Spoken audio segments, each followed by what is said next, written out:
Hi bros, இன்னைக்கு class நம்ம என்ன பார்க்க போகிறோம், டெப்ரிசியேஷன் ஆனால் எஸ்எல்எம் மெத்தடில் நம்ம பார்க்க போகிறோம். ஓகேங்களா? ஸோ எஸ்எல்எம் மெத்தட் வந்து பவர் செட்டார் யூனிட்டுக்கு மட்டும் தான் யூஸ் ஆகும். எஸ்எல்எம் மெத்தடில் நம்ம எப்போவுமே இண்டிவிஜுவல் அசட் சிஸ்டம் தான் யூஸ் பண்ணுவோம். பிளாக் அசட்ஸ் வந்து இங்கே வந்து பிளாக் அசட் சிஸ்டம் வந்து நம்ம யூஸ் பண்ண மாட்டோம். ஓகே, ஸோ ஒவ்வொரு அசட்டுக்கும் நம்ம தனித்தனியாக கேல்குலேட் பண்ணுவோம். ஸோ எஸ்எல்எம் மெத்தடில் ஒரு எக்ஸாம்பிள் நம்ம பார்க்க போகிறோம்.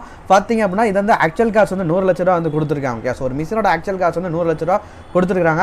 ஸோ இப்போ சீனரியை வந்து பார்த்தீங்கன்னா 3வது வருஷத்தில், ஓகே, ஸோ தேர்ட் இயரில் வந்து பார்த்தீங்கன்னா செல்லிங் ப்ரைஸ் 72 இருக்கிறப்போ நம்ம வந்து டெப்ரிசியேஷன் வந்து எப்படி பண்ணுவோம், சேல் ப்ரைஸ் நம்ம எப்படி போடுவோம், அதுக்கு வரக்கூடிய ப்ராஃபிட் நம்ம எப்படி போடுவோம் சொல்லி நம்ம கால்குலேட் பண்ணணும். நெக்ஸ்ட் வந்து 89 ரூபா செல்லிங் ப்ரைஸாக இருக்கிறப்ப எந்த மாதிரி கால்குலேட் பண்ணுவோம், 117 ரூபா செல்லிங் ப்ரைஸாக இருக்கிறப்ப எந்த மாதிரி கால்குலேட் பண்ணுவோம் சொல்லி கொடுத்துருக்காங்க. ஸோ ரேட் வந்து பார்த்தீங்கன்னா 10% வந்து ஸ்ட்ரைட் லைன் மெத்தடாக நம்ம போடணும். ஓகேங்களா? ஸோ நீங்கள் 10% நீங்கள் போடணும். எப்போ சேல் பண்ணுறாங்க, தேர்ட் இயரில் சேல் பண்ணுறாங்க. ஸோ மொதல் 2 வருஷத்துக்கு நம்ம டெப்ரிசியேஷன் போடணும். தேர்ட் இயரில் WDV வந்து நம்ம ஃபைண்ட் அவுட் பண்ணணும். ஓகேங்களா? ஸோ ஆக்சுவல் காஸ்ட் வந்து பார்த்தீங்கன்னா 100 லட்ச ரூபா. ஸோ இதுக்கு வந்து நீங்கள் டெப்ரிசியேஷன் போடுங்க. ஸோ டெப்ரிசியேஷன் ஃபஸ்ட் இயருக்கு 10% நீங்கள் போடுவீங்களா? ஸோ 10 லட்ச ரூபா. இந்த 10 லட்சம் தான் வருஷம் உங்களுக்கு டெப்ரிசியேஷன் வரும். ஏன்னா இது ஸ்ட்ரைட் லைன் மெத்தட். ஓகேங்களா?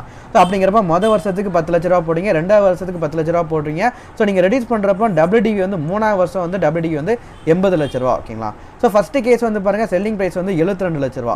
ஸோ சேல் வேல்யூ வந்து பார்த்தீங்கன்னா 72 லட்ச ரூபா, 80 லட்ச ரூபா மதிப்புள்ள அசட்டை. ஓகே, ஸோ 3வது வருஷம் WDV வந்து 80 லட்ச ரூபா. ஸோ 80 லட்ச ரூபா மதிப்புள்ள அசட்டை 72 லட்ச ரூபாய்க்கு நீங்கள் சேல் பண்ணுறீங்கன்னா 8 லட்ச ரூபா வந்து உங்களுக்கு லாஸாக வரும். இந்த லாஸை நம்ம என்ன பண்ணுவோம், பிஜிபிபியில் டெர்மினல் டெப்ரிசியேஷன் நம்ம போட்டுருவோம். ஓகே, ஸோ எஸ்எல்எம் மெத்தடில் இந்த மாதிரி நம்ம ட்ரீட் பண்ணுவோம். ஸோ இந்த 8 லட்ச ரூபா லாஸை பிஜிபிபியில் நம்ம வந்து டெர்மினல் டெப்ரிசியேஷனாக டெபிட் சைடில் தூக்கி போட்டுருவோம், டிடக்ஷனாக அலோவ் பண்ணிடுவோம். ஓகேங்களா?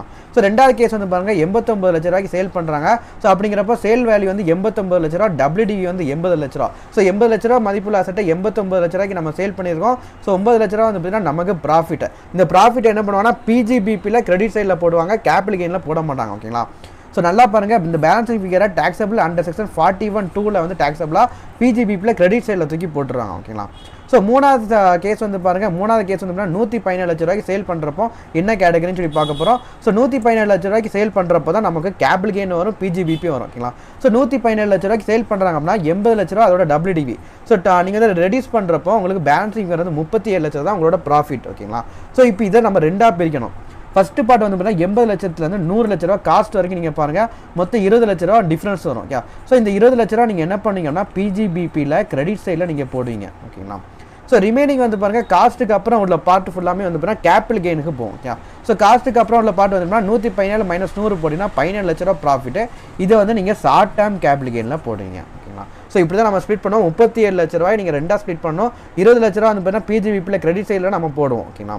ஸோ 100 லட்சத்துக்கு மேலே உங்களோட காஸ்ட்டுக்கு மேலே எவ்வளோ வருதோ அது ஃபுல்லாமே கேபிட்டல் ப்ராஃபிட். ஸோ இது வந்து பார்த்தீங்கன்னா கேபிட்டல் ப்ராஃபிட். ஸோ இதை வந்து ஷார்ட் டேர்ம் கேபிட்டல் கெயினில் போடுவோம். ஓகே.